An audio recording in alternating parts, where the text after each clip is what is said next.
Welcome to Business in the Black, the podcast where ideas become plans. Plans turn into actionable items, and actionable items become results. I'm your host, Brandon D. Morgan, and this is Season 2.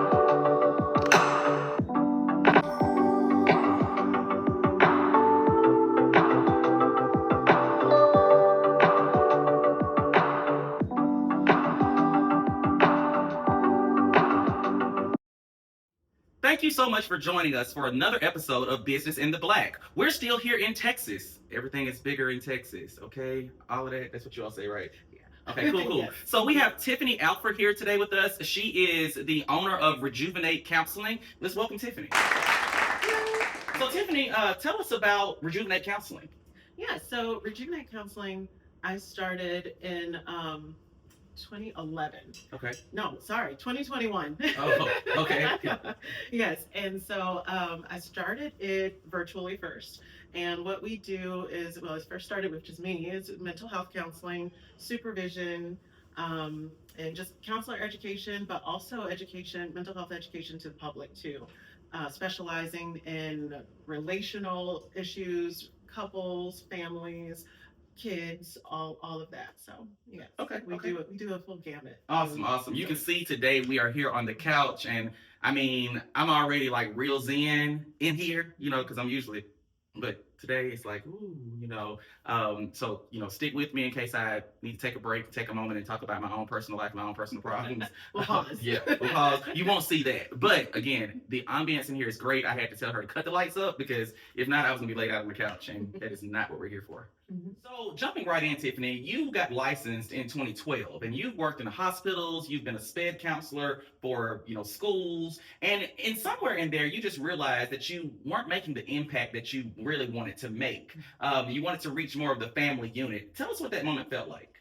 Yeah, so working in different areas like that, like a hospital or nonprofits, I was working with kids a lot. At the hospital, I was in the kid unit, the child and adolescent unit. And then, of course, working in the school district, I worked with the students. Mm-hmm. And as a special education counselor, I worked with the students who needed a little bit more assistance in their mental health or behavioral issues. And a lot of times, what I would see is that sometimes the system mm-hmm. in their home was contributing to their issues that they already had. Mm-hmm. And so a lot of times I would probably only meet with their parent like when we did their meetings to set up the services. And that just wasn't enough. And every once in a while I might call them and try to connect with them, but parents are busy. And so sometimes they weren't available. But if they could maybe change a couple of things in the family system, mm-hmm. then that led to the student feeling a little bit more seen, and then therefore it carried over into their academics and into their behavior at school. And so I wanted to address that more, and I wanted to get to the core center of the family system, which is the family dynamics of the parent or parents.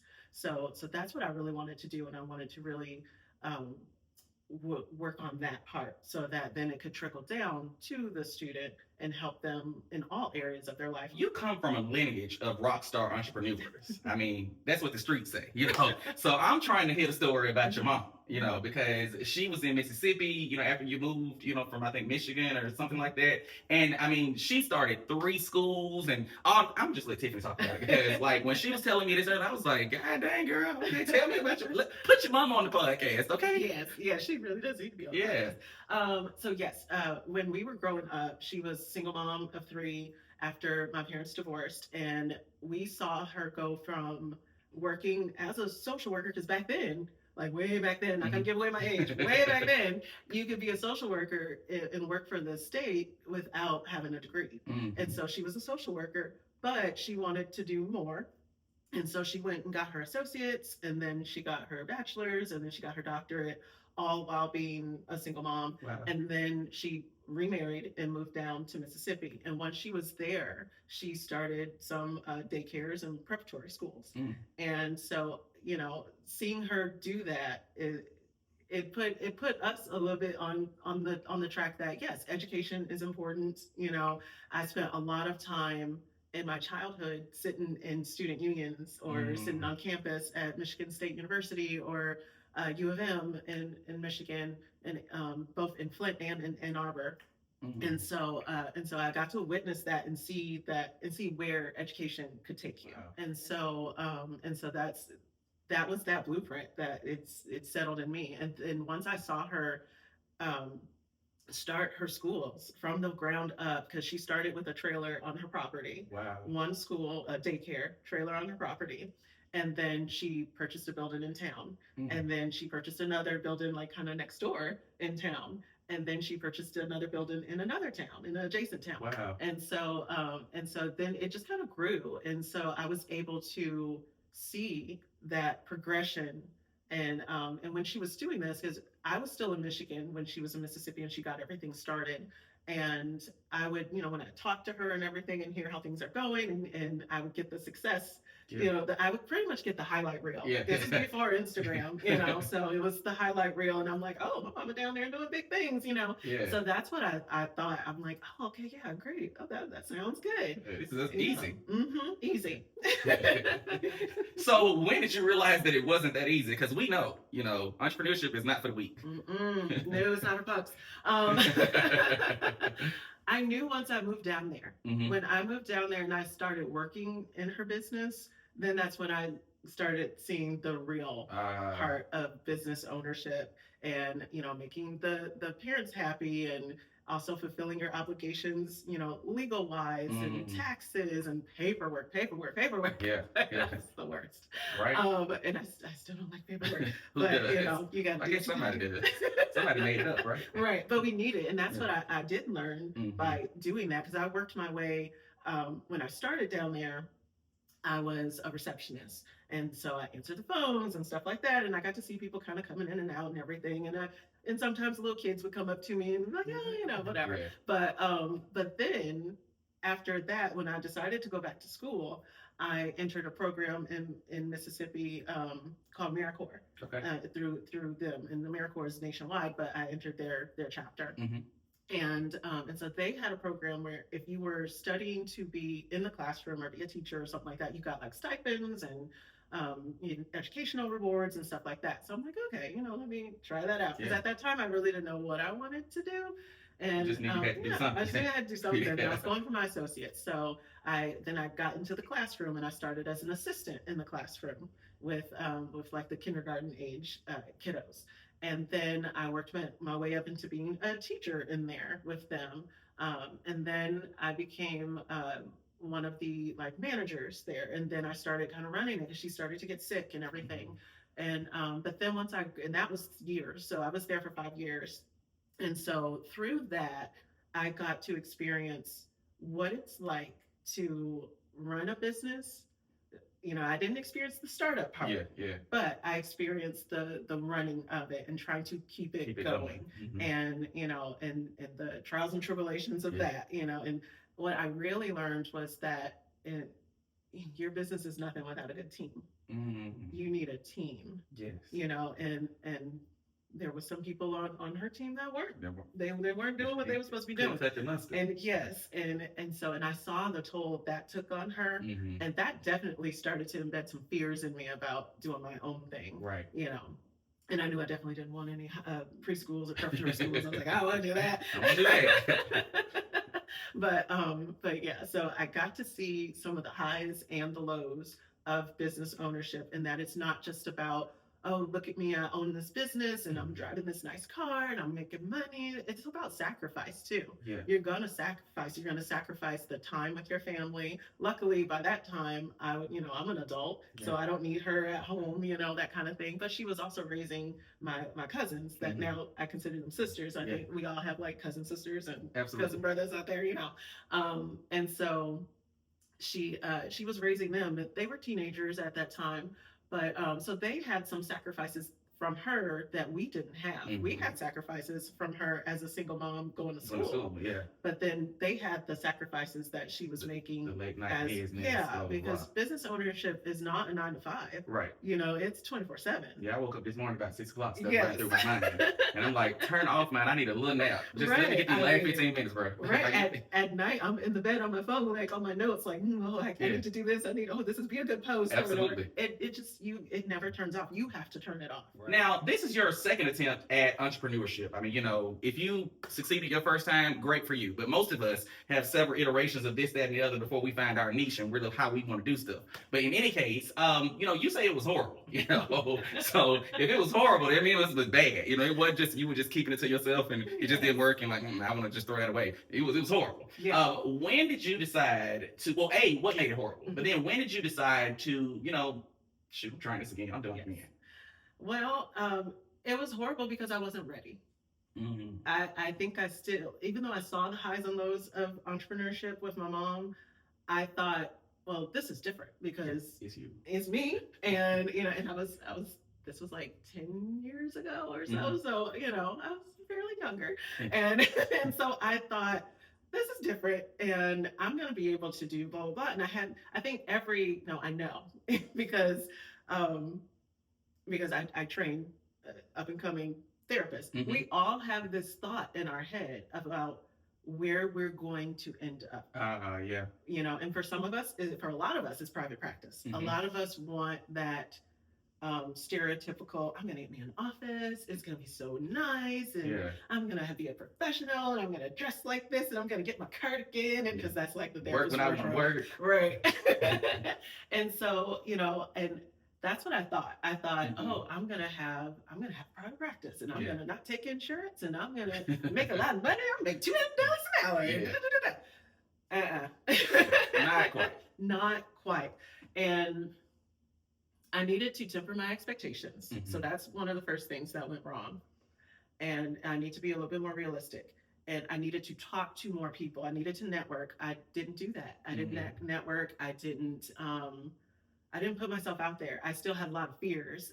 Like doing this, a podcast. This? Yes. With me? Is in your very much outside of my comfort zone. Oh, she a natural, baby. If you were in the room, hopefully you feel like you're in the room, but as you were saying. Yes, but I've grown so much, and it's just been, but that's what was wrong before. Mm-hmm. I didn't market myself. I didn't put myself out there. I had one client. I don't even remember how I got that client. It's a miracle I got that client. And so I think all I had was I didn't even have a website. I just had an email address, and I had a Psychology Today profile, and I thought that's all I needed. No.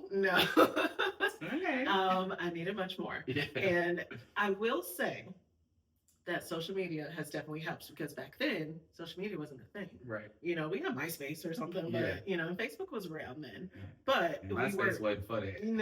No, we weren't using it the way we're using it now. Right. And we definitely didn't have Instagram or anything like that. TikTok. And TikTok and stuff. But I just didn't put myself out there, because even now with my practice now, I don't really get a lot of clients from my social media. Mm-hmm. I'm very inconsistent with it. That's one of the things I need to work on. Work in progress. That's all right. One thing about it, we honest on the podcast, okay? To thine own self be true. Yes.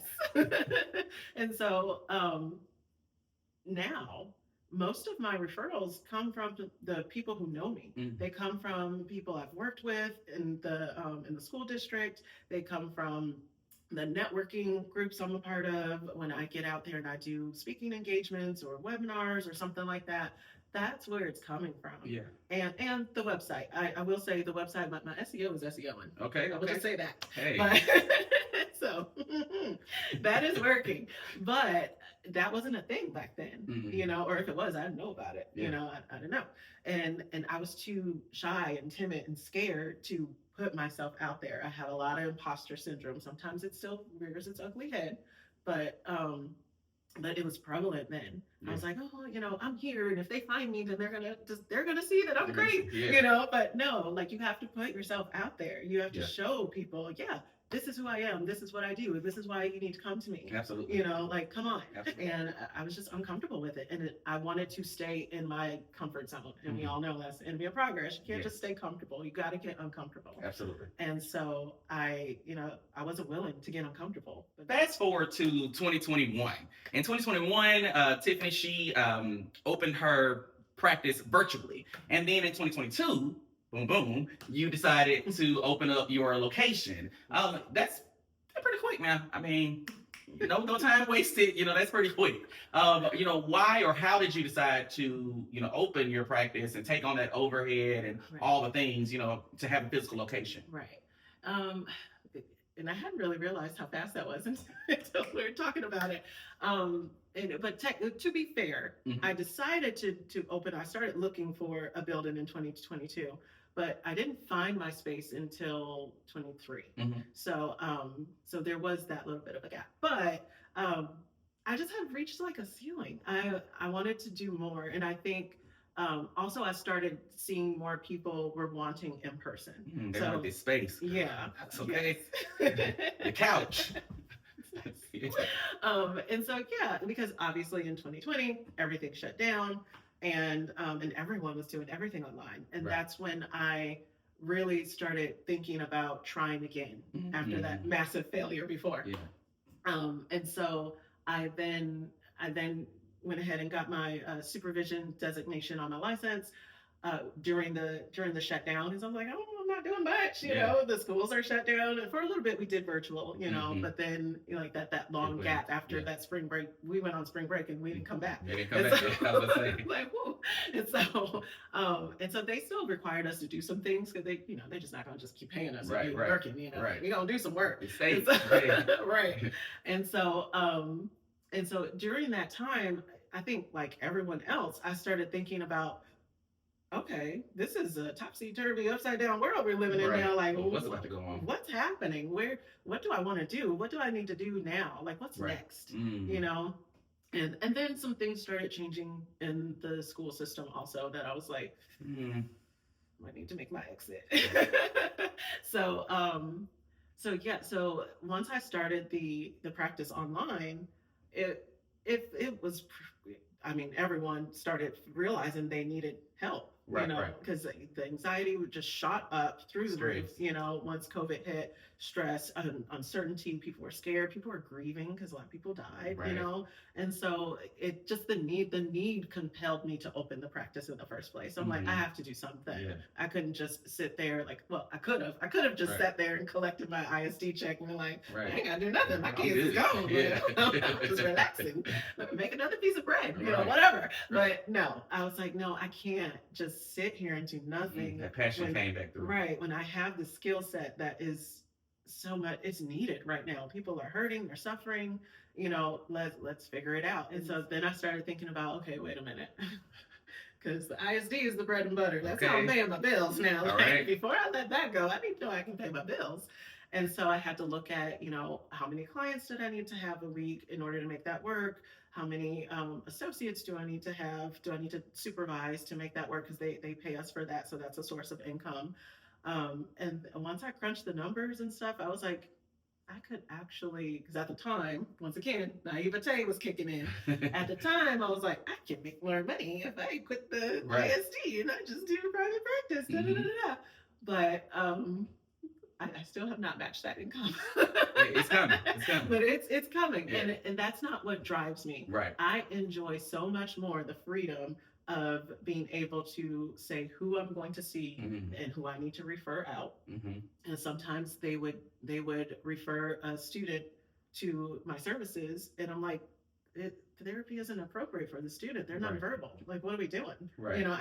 I'm not a play therapist. Or they're like two. They're just trying to get them out there hanging. No, I'm like, this isn't appropriate. Like, and I know the liability of a school district, they need to try to do something because they want to. If they, heaven forbid something happens, and they didn't do anything. So I get it. I get their end of it, but it just wasn't sitting right with me. Mm-hmm. And I'm like, I'm not going to sit up and give somebody services where it's not appropriate. Right. I'm not going to do that. And technically, we're not allowed to do that according to our ethics code. So, because I'm very ethical. Sometimes my husband says I'm too ethical. Hey, somebody has a moral compass. Yes. I've always been the two shoes, but I make mistakes. I do. I'm human, but I do. When it comes to my practice and my license, I worked hard for that license. Yeah. I'm not going to jeopardize it by doing things I know I shouldn't do. Absolutely. And that was one of those things. And I kept coming up against those ethical dilemmas with the ISD. Mm-hmm. And I'm constantly on like consultation groups, with like on Facebook or training groups just online. And I'm constantly on there, just a fly on the wall, listening to what other people are doing, what's working, what's not working, what's to be considered. And in one of those meetings, one day someone was like, you need to get a number. Because we were talking about transitioning, because at the time a lot of people were doing that, mm-hmm. and even still a lot of people are doing that. Transitioning from like your agency job or the school into private practice. Mm-hmm. And they were like, get a number, figure out what your number is, and that you can live off of for like 6 months to a year. And that's what I did. And once I hit that number, I was like, okay, it's time to go. And you say your biggest obstacle was, figuring out what you want your business to look like and making sure it was ethical and legal. Okay. Make sure you got things in line. Yes. And one of those things were tax implications, So what advice would you offer to therapists, or anybody really going into these types of ventures that might help them to alleviate some stress or what have you? Right. Well, like I said, I'm constantly seeking out what other people are doing. Not that you have to emulate what they're doing, but mm-hmm. you can often learn from their mistakes, or so you take that information and you do your own research. Mm-hmm. So don't just take their information and be like, okay, I'm going to go do that. No, let's see if it works for you, mm-hmm. And so that's my biggest advice. I feel like you really get what this podcast is supposed to do. Really, that's the whole thing. I'm not saying you need to go be a therapist, but you ought to be able to get something from what she's saying. Something ought to just drop from saying, I need to try that, Right. Not the same thing because you're not a therapist, but right. Sometimes it just hit me. I have to make sure that people get what I'm trying to give here, and this is right. Mm-hmm. Okay. Mm-hmm. Okay. Yes. Back to your TED Talk. Yes. That is because, like I said, when I supervise associates, they're allowed to have their own private practice, but it's up to the supervisor, and I don't allow them to have it. Mm-hmm. Not initially. Now, once they're like a level 3 associate, meaning they're over halfway done with their hours and they've demonstrated excellence in their clinical skills, then we can talk about it. Yeah. Because that's one thing I feel like you have to with therapy, because I can only really speak to therapy. Now, me and my husband, we do have a real estate investment property. So I'm starting to gain a little information about that. Mm-hmm. But specifically, sound like a plug, but go ahead. Okay. That's why the SEO be SEO. Okay, go ahead. And so, when it comes to starting a private practice, when you're setting up your business, you need to be focused on that. Mm-hmm. You can't be also focused on, I need to get this training and this training to sharpen my skills. Mm-hmm. No, your skills need to be sharp already. Right. And then let's go and focus on the business aspect, because it needs your undivided attention. Sometimes there's timelines you need to meet. You need to fill out paperwork in a timely manner and get it back to the state or what have you, or your bank, back and forth with them. And so I definitely think that when you're building your practice, it's so important to be able to focus on the things that you need in that practice, in your target audience, what they need, what your messaging is, all of that. And if you're still also trying to sharpen your clinical skills about being affirming to your clients and listening, and what do you do when they come in and they have like suicidal ideation? If you still don't know what to do about that, and then that happens, and you're also trying to set up your business, like you're going to get sidetracked, and it's not going to flow as well. And so that's my biggest piece of advice for at least therapists who want to start their own private practice is get your clinical skills set first. Get whatever training you want to get set first, and then because then you'll know who you're targeting. Right. Because if you don't have all of that taken care of, and you're just like, I just want to see clients, everybody. Right. You'll be just seeing everybody. Yeah, well, but you end up not really seeing anyone. Or so it could go either way. You could be seeing everyone, and you have very poor work-life balance, and you burn out really quickly, and you only last a year or so because you're like, I'm tired of this. Right. I don't care about this person's problem anymore. Right. And we don't need that. You Right. need to be able to sustain. Right. This is a tough business. It's tough. It's a tough industry. We hold so much for our clients, the stories we hear, the things that they come to us and they entrust us with. It's a lot, and Right. you need to be able to separate it and detach from it when you need to, but be able to dive into it when you need to also. And if you're also thinking about your business and your skills aren't sharp in the session, that you're not doing your clients justice, or yourself or your business. Right. So start there with your clinical skills first, sharpen those, get your training, certifications, whatever you're trying to get first. Then now you know who you're targeting. Now you know who you want to come to you. So now you can design your practice in such a way Based where on it that. will draw those people in. Yeah. Mhm. You've referenced your supervision and being able to train therapists and all of that a couple of times. First, kind of give us a snapshot, just kind of what that means, even. And you got that designation in 2020, right before starting your practice in 2021. Right. Was that like intentional, like, oh, I know I want to do this? Again, thinking about how you wanted to structure your business, or was it just kind of like it just kind of happened like that? Yeah, it just kind of happened because there are some therapists who go into the industry knowing they want to do education. They know they want to do like supervision. Because in the state of Texas, because I hold two licenses, the professional counselor license and the marriage and family license. And with one of them, you have to be fully licensed for 3 years before you can be a supervisor. The other one, it's 5. Mhm. And so I hadn't really thought about it. I was just working, Yeah. and when 2020 happened, I was well over those thresholds of the time limitation. And I hadn't thought about it until then. So it wasn't something I always wanted to do, but once I saw the need, I look at supervision as a way to it's like a web. Got it. And it's like, because I can't see everyone. I'm only one person, and I only work 3 days a week, Ah. with clients. That is my work-life balance. Okay. Because like I was saying before, what we do can be very heavy. Right. And to have to carry that all the time with you is a lot. Right. And so I want to be doing this for decades to come. So I don't want to burn out. Right. And so one of the ways of doing that, once I saw the need in 2020 and everybody was hurting and needing help and grieving, and and I'm like, especially after working with the kids and stuff, because some of the things I heard from the kids were heartbreaking. Right. I needed some levity. Right. I was like, I still want to be in my industry, but I don't want to be sad. I was gonna say my shoulders got relaxed a little bit. Yes, Yeah. I want to pull them shoulders down. Right. Like, I don't want to have to be like, oh my gosh, the world is so horrible. Yeah. Like, no, I wanted to have some light. Mhm. And so that's why I was like, let me focus on parents, let me focus on relationships, and let me train. Let me, help other therapists who are wanting to do this, because I can't see everyone and I won't see everyone. Right.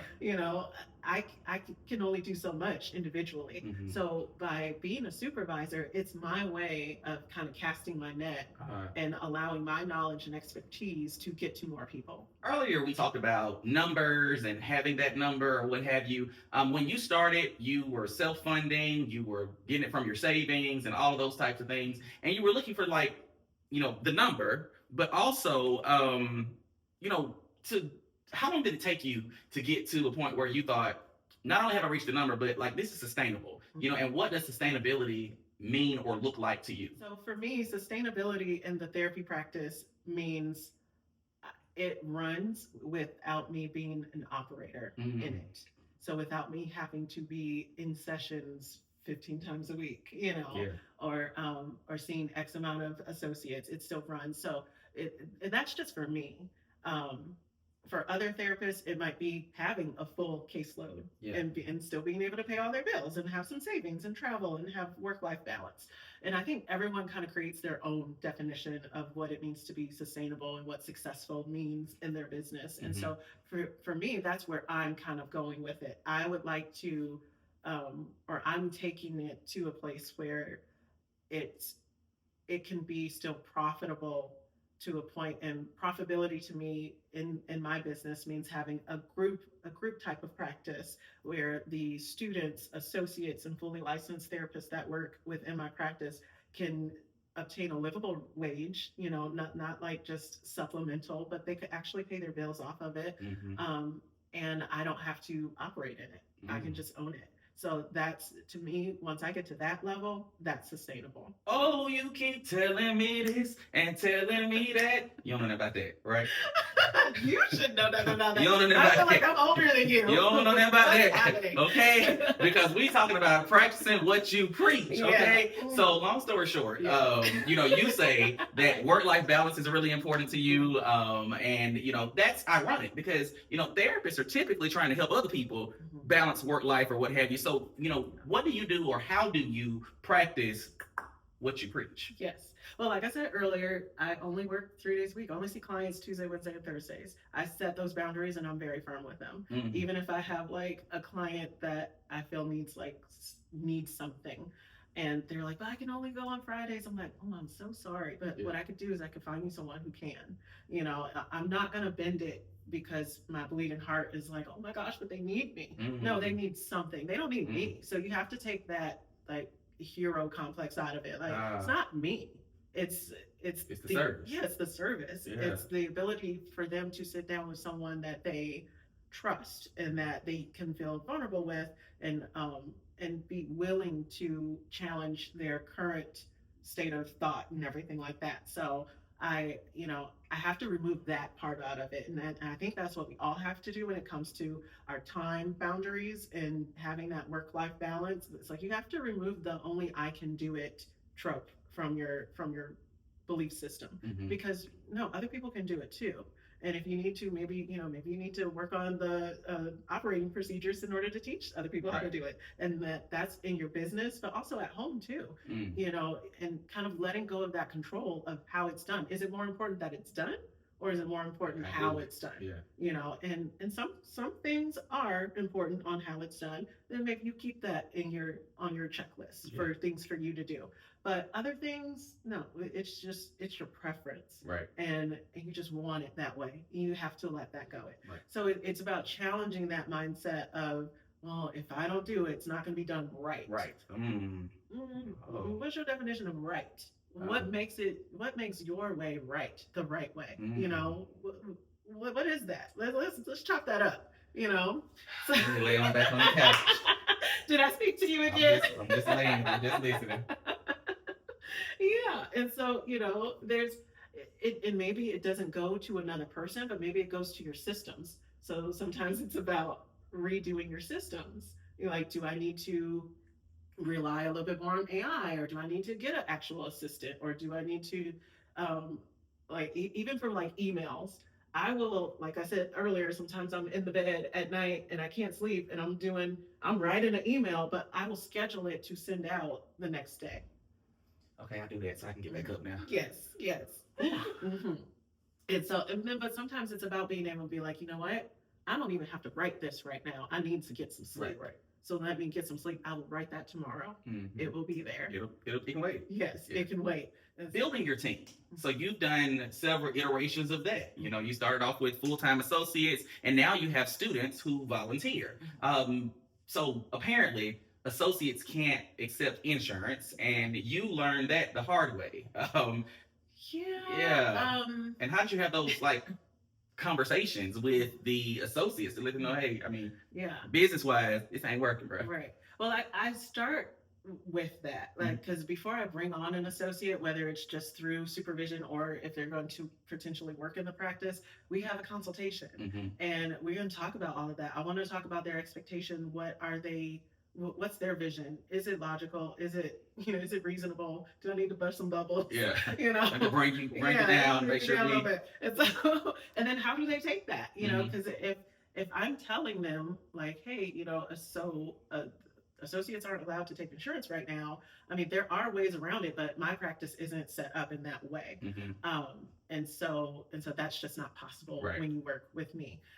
These are your options. And if they're like, oh, well, no, I think we could, if they're not really hearing me, then they're probably not the right one to work with. I'm like, yeah, so, probably gonna work. Right. Because I'm all for ingenuity and ideas and bringing me fresh ideas and solutions to the issue, but there are certain things that where it's just, it is what it is. Right. There's only 2 insurance companies that even allow for supervisory billing, and I am not credentialed with them. Right. And I don't plan on getting credentialed with them independently. I'm actually trying to get off of insurance. So I'm trying to go the other way and not add more. And so that's just not a possibility right now. And it's not something I'm willing to do. And then that kind of goes back to those boundaries of like, hey, I don't want to do that. I don't want to do it. I don't want to do it. So they have to be willing to put themselves out there. And so that's what I'm looking for. I'm looking for that that thing that I have now that I didn't have with my first private practice. Right. And I'm looking to see where they are. Right. Even though this isn't their private practice, if you work in a private practice even as an associate or a student, you're taking private pay clients, which means you need to network and you need to advertise. Yeah. You need to put yourself out there. Right. Are you willing to do that, or does that scare you? So that's what I'm looking for. If you're scared to do that, I'm going to strongly recommend that we look at hospitals and schools and agencies and somebody who will support you. Yes, so that you can develop your skills and develop that confidence, because that's a real thing. If you have a team, training and development is really important. Please train your people, okay? If you have a restaurant and your cook don't cook it how you want them to cook it, it's your business. Remember, somebody got to go back there and say, flip the burger like this. Put salt on the fries at this point in time and when it's cooking, But in any case, with therapy, what if you've had this experience or what have you, you've put all this time in supervising your associates, and halfway through, they say, I don't want to do none of this. I'm through with all this. I'm done. I don't like it. It's over. They're a source of income for you because, they pay her for the supervision. But like, what is your response in those moments? How do you deal with it? Right. So the first thing I will say is that like losing a source of income as a therapist, that's just part of it. Eventually they're going to be done and I'm going to have to transition them out. Even with clients, eventually they're going to be done and they're no longer going to come to you. Right. And so what we usually say in therapy in private practice is that you can't look at your clients or your associates or your income sources as dollar signs, even though technically they are, but we can't look at them like that. Yeah. Because then that leads to unethical practices. Right. Because you want them to stay. Right. And I'm like, oh, you probably need one more session. Yeah. I got a cardinal coming up. Right. No, we can't do I'm that. gonna go on this trip. Don't you want to see me next week? Let's do like 3 more sessions. Yeah. Like no. So it's important as a private practice owner to have additional sources of income. And so like I mentioned before, I did the plug before about our real estate investment company. We have that. I mean, just having my husband anyway is an additional source. Like if everything were to fall apart, I know he's got us, Yeah. And so that in and of itself is a great way for me not to have that worry if and when they come to me and they're like, I don't think I want to do this anymore. Like, okay, I don't even have to think about that part. I'm just thinking about, tell me about what you're going through. And that's part of it. I think I alluded earlier to levels of supervision, a level 3 associate. This usually happens in level 2 when they are kind of halfway through and they're like, oh, I don't know, like, I don't know, and almost all of my associates have had a moment where they, like, yes, even I have had a moment like, do I really want to keep doing this? Like, I think we all have those moments. Anything we do, where we're like, do I still want to do this? I mean, sometimes when I'm editing, I'll be like, do I still want to do this? This is a lie. This is a lot of a lie. Right. Yeah. And so, you're going to have those moments. And so I talk it through with them. Like, tell me what's going on. What are the fears? What are you thinking? What do you want? What's happening? What's in your way? What are the roadblocks? What are things you want?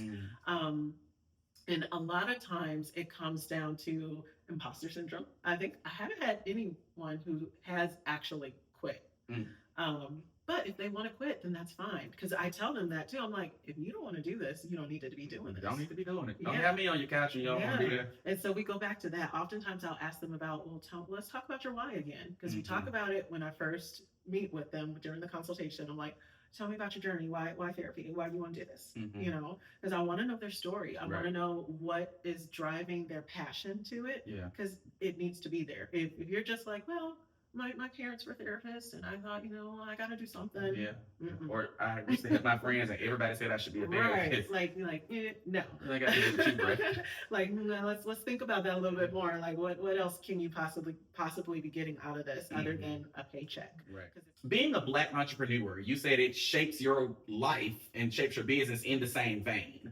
Because basically, you have to consider things that your other counterparts, no matter what they are, they're just not Black. You know, you have to consider things they don't. You know, give me an example of when you had to do something like that, or in partnerships, or what have you. Right. Well, gosh, the first thing that just popped in my head was just hair. Yeah. Hair. You know, because I've been. I like doing that. Okay, go ahead. I've been in the professional world for so long that there are some young people who are coming up into it where they haven't lived in a world where they can't wear their natural hair. You know, and I've lived in that world where my hair had to be straight or, you know, just tamed and you pull it back and or you just do it low. Yes. Yeah. You know, and so. Like me. Right. And so that comes to mind, like if you're, sometimes that might make me late, you know, and then I'm that, you know, stereotypical and I worry about that. You gotta worry about that. Now I'm trying to solve a problem here and I create another one. Yes, I don't want to be the stereotypical person. Oh, they're Black, they're late, you know. And so, but it's because I'm fiddling with my hair, you know, it's a lot of curls. Right. And or losing sleep because I gotta do a wash a day or something because I gotta twist it, I gotta dry it because if I don't dry it and I wake up wet, it's gonna be frizzy and that's not acceptable. And all the things. You know, all the things. So there's that, and then just kind of I went on a retreat recently with a networking group that I'm a part of, and we were in this very rural area. And just stuff that they don't think about, I think about. I'm like, they're like in Texas, right? I'd have been scared. And they're like, oh, we're gonna walk down to this little corner store, and I'm like, all y'all in me? Yeah, I'm gonna just stay up here. I'm gonna be here, and you know, because you just never know. You don't. Because it was a place I'm not familiar with. I had to think about my travel time. I'm traveling by myself, and I'm driving a couple of hours. So I'm like, okay, I need to make sure I'm not driving at night. You know, I don't. Service might go out, and next thing you know, I'm on a poster. Yeah. I'll be like, oh, you know, hashtagging me. No, thank you. No, I don't want to be hashtagged. So, you know, but those are things that I have to think about that my non-melanated people don't have to think about. You know, and so those things come to mind, and like taking group pictures or photos and stuff, like, okay, how's the lighting, you know, am I gonna show up? And I'm not like super dark or anything, you know, but you know, we won't get into the whole colorism thing within our own community, but you know, but it still affects me in pictures mentally, yes, and so mentally also. And so those are things that I've had to consider, not just in life and in the business world too. You know, going to conferences and stuff. Oh, like okay, I gotta pack this stuff for my hair, or let me just get some braids, or are they gonna be okay with me wearing braids? You know, that kind of thing. And they don't have to think about that. They can just think about, oh, I'm going to take this course and I'm gonna do this, and it's gonna be great. You know, what you wear. What I wear, and so all of that. Speaking of networking groups, you know, you've obviously been in places where you were the only one, and I mean, you know, our audience knows about being the only one, you know, but you say sometimes it's been helpful. And sometimes, you know, like with visibility, I mean, again, if you're the only one, they pretty much got to see you, you know, but, it's literally that much. It's been helpful, but then also there have been some times when it's been challenging. Maybe, you know, going down to that store saying, I don't want to go, and then they don't understand. But anyway, not putting words in your mouth, you know, tell us about that.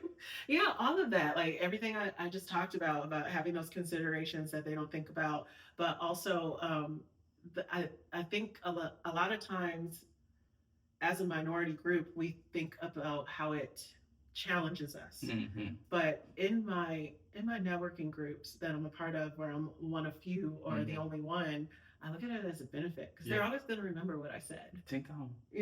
So and they and even if they had to say the black one said it. Yes. Okay. I don't remember her name, but the black one. Yes. And that's the thing that I think about. I'll be like, they're gonna remember because they're gonna be like, oh, the black one said that. And of course they do the the pretty black girl. Yeah. With pretty hair. And so, whatever. It is what it is. But they're gonna remember me. Right. And so sometimes that provides a little bit more of my anxiety because I'm like, I gotta make sure I say it right. I gotta make sure I'm on point. I'm succinct with my message because they're going to remember it. Right. And it comes up sometimes because we will have a experience all together, and I might not remember something. And they'll be like, "Oh, do you remember what you said about that?" And I'm like, "I don't remember saying that. Did I say that?" I mean, it sounds like me. It sounds very profound. What was it? Yeah. I probably did say it, but Right. And so they remember. Right. You make an impression. Yeah. And I try to just even without the race aspect of it, I do try to show up just being my best self making sure my hair and my outfit is on point and everything like that, smell good, all of that. But a lot of times that's not what they remember. They remember what you've said or how you made them feel. Right. But I think sometimes our presence draws them in so that they can remember what we said and how we made them feel. Yep. And so I look at it as it's a positive. I choose to look at it as a positive. I don't shy away from it and be like, I don't want to be the only one there. Right. I'm like, I want to be the only one there. Right. Yeah. Okay. Perspective. Challenge accepted. Yeah. You will remember me. Okay. Let's do it. Metrics and data.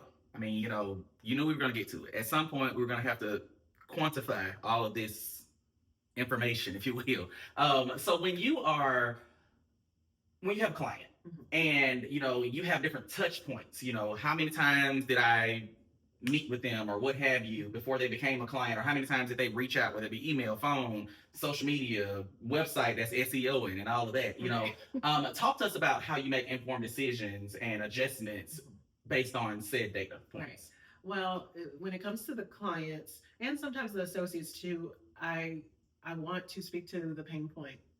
And one of the number one pain points that I hear when I say it, the audience probably like, yeah, that's true. They'll never call back. But that's what they say. They say, oh, you're the first therapist to call me back. Or, oh, you're the first therapist that actually responded. I can't get a hold of anyone. Because we're outnumbered and we are busy. And so, but I didn't want to be that one. I'm sure I've done that, because I'm human. But it's not intentional, so I do want people to know that it's not intentional. We're not ignoring you on purpose, but I want to reduce the amount of time that goes by from their initial contact to the session. And I want to reduce the amount of touch points in that time span. So one of the things that I started implementing was the 10-minute consultation. And as soon as somebody reaches out, that's the first thing. I don't even want to answer your questions. I want to schedule that 10-minute consultation. And it's free. Just talk to me for 10 minutes. Let me answer your questions. Let me let you know what to expect so that you can see if you even want to work with me. Right. See if you vibe. Yeah. Because I try to let all of my potential clients know up front that, hey, we might not get into the nitty-gritty of what you want to talk about until like the third session. Right. And here's why. Because I firmly believe that we see a lot in the therapy world. We see a lot of people stop coming to therapy when they start getting challenged on stuff, or because the whole point of therapy is to challenge your way of thinking. Okay. You ain't crying in there, no. I don't know what y'all say, but baby, if I ain't crying, I don't feel like I went. That does feel like a badge of honor when clients do cry, because it's a release, and you're like, something's happening. I need to have an aha moment or something to go on. Yeah, and sometimes, as just human nature, we will push back on that. We don't want to be told we're wrong. We don't want to be challenged by our way of thoughts and thinking, our belief system. We don't want it challenged. That's just human nature. Right. And so the first thing I do with my clients, you're going to have your intake session, and that's going to be, no matter who you go to, if you're going to a good therapist, say it again, if you're at a good therapist, if you're going to a good therapist, they will do an intake session. And that intake session will be a lot of paperwork. It's going to be a lot of questions. We're going to talk about the rules and what to expect and confidentiality, because we need to make sure that you understand your rights.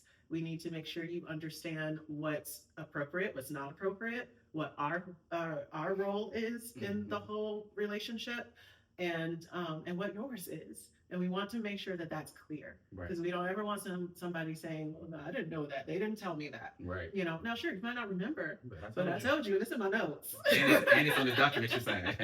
Right. So and some people are like, well, but all of this that we're talking about was on the intake paperwork I signed already. Yeah, now we're going to verbally talk about it so that I can verbally know that you know what you signed. Because I know a lot of us out there, myself included, sometimes we sign things and we don't read it. I ain't read it. And so I implemented the 10-minute consultation to help with that.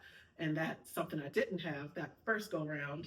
And that resulted in a lot of back and forth, a lot of email tag and a lot of phone tag. No, I'm going to email you back, and I'm going to give you a list of times. Here are the times. Pick a time. Provide me a number. I will call you. Yep. Boom.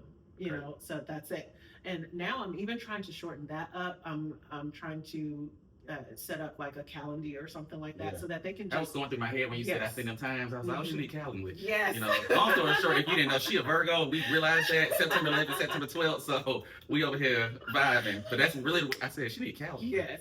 Yes. And so I'm in the process of setting that up so that I can streamline it even more, and I can cut that part out of it. So I'm constantly looking at ways to reduce that time, because when people do reach out for help, they're in a crisis mode. Right. And they don't want to go through all these hoops to jump through, you know, so I want them to get to us faster. And so I'm trying to set it up so that they can either schedule with me or one of my students and get on in there real fast, at least with the consultation, so that then we can go from there. Yep. Going back to your why, way back when you were, you know, in the school systems and realizing that there was just more that you wanted to do.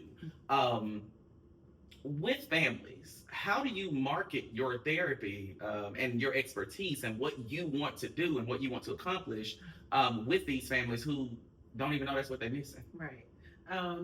It's a community effort.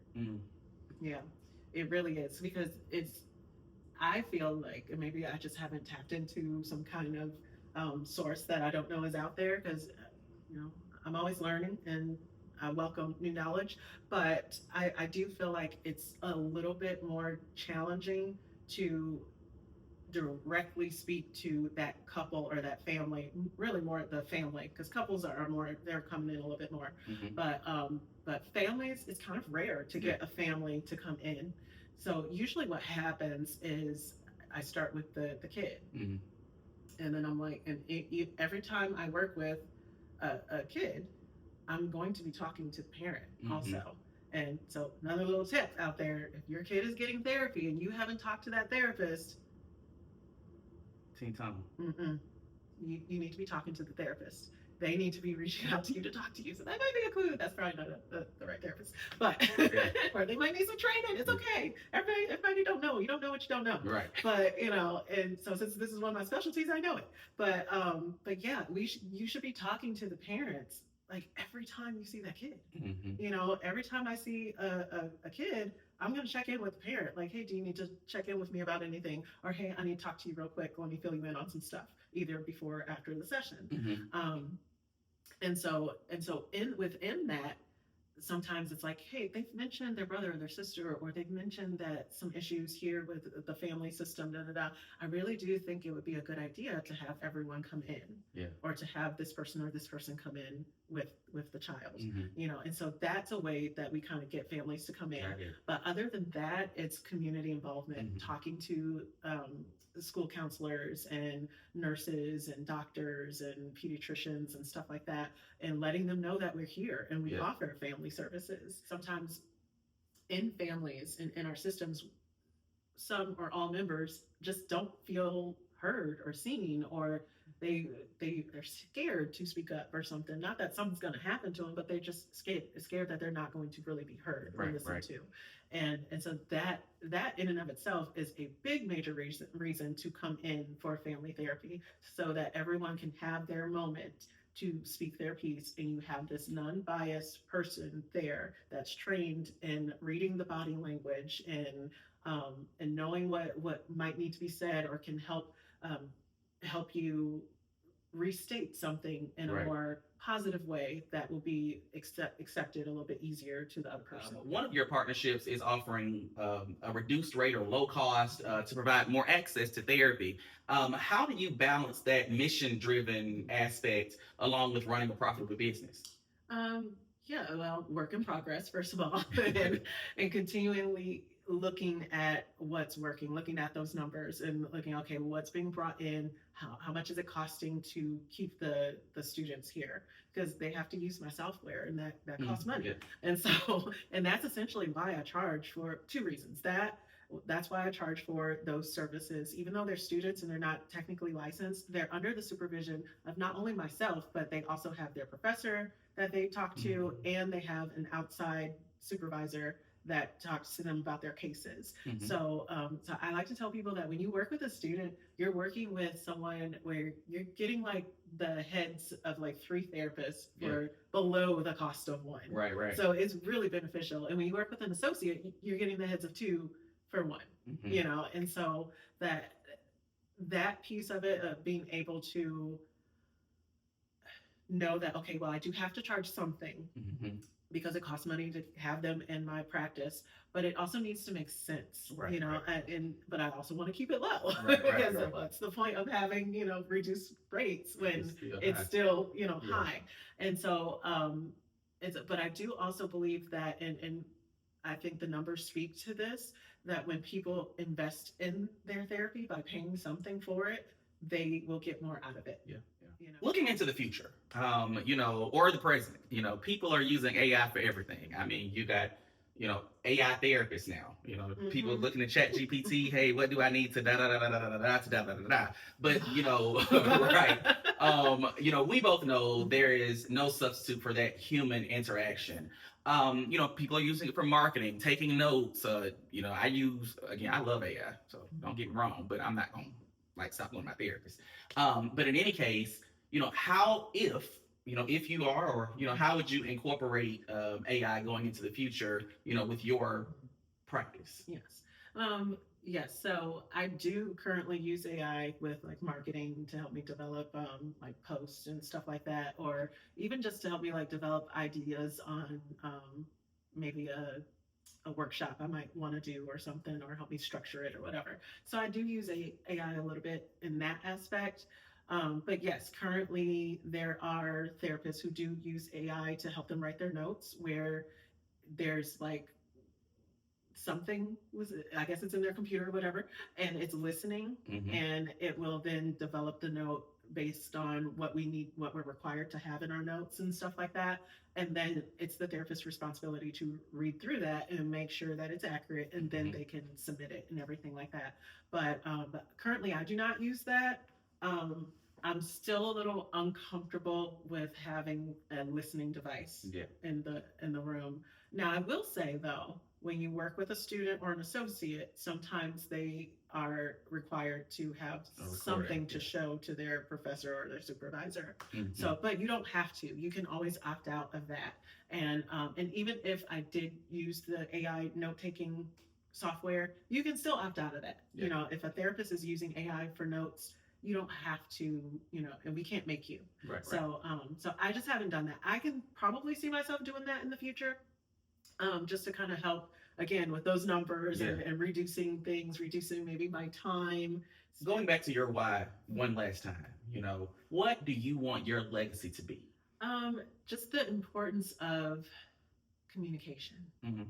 Because no matter what you decide to do, if you have healthy communication, you can get through it. Yeah.